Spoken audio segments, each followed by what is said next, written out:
Hello guys once again है। अब म फेरि बेलुकाको सिफ्टिङ काम गर्दैछु है।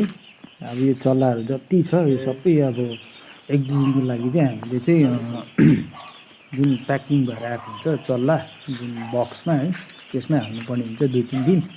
कारण अब यतिकै राख्दाखेरि कतिवटा जाडोले मर्छ, कति चिप्लेर मर्छ, त्यसले गर्दाखेरि चाहिँ हामीले बक्समा हाल्नुपर्ने हुन्छ। त्यसले गर्दा चाहिँ हाल्दैछु।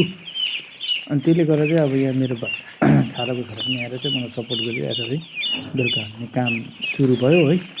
अब अहिले लगभग तपाईँको 7:05 गयो है। म हाल्दैछु है। चल्लाहरू यसरी हाल्नुपर्ने हुन्छ है। एउटा बक्समा चाहिँ अहिले 15 to 16 पिस जान्छ है एउटा कोठामा चाहिँ।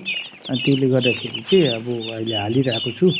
अनि अब हालेर चाहिँ अब यसलाई लाइट अलिकति हाइट गरेर लाइटको मुनि राख्नुपर्ने हुन्छ, किनभने यिनीहरूको तापमान बनाइराख्नुपर्ने हुन्छ है। यस्तै छ गाइस है बेलुकाको काम है।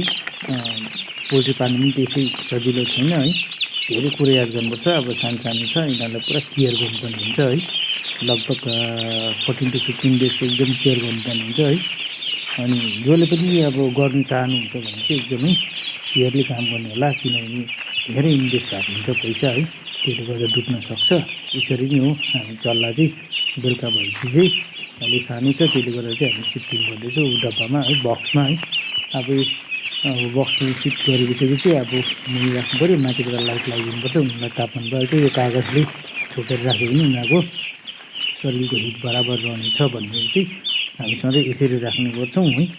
सो गाइस तपाईँहरूलाई आजको कस्तो लाग्छ भिडियो है, लाइक कमेन्ट सेयर गर्नु नभुलिनु होला। हेर्दै जानुहोस् मेरो यो भिडियो है। तपाईँलाई म सधैँ नै फार्मिङ अपडेट दिनेछु। आजको भिडियो यति, धन्यवाद।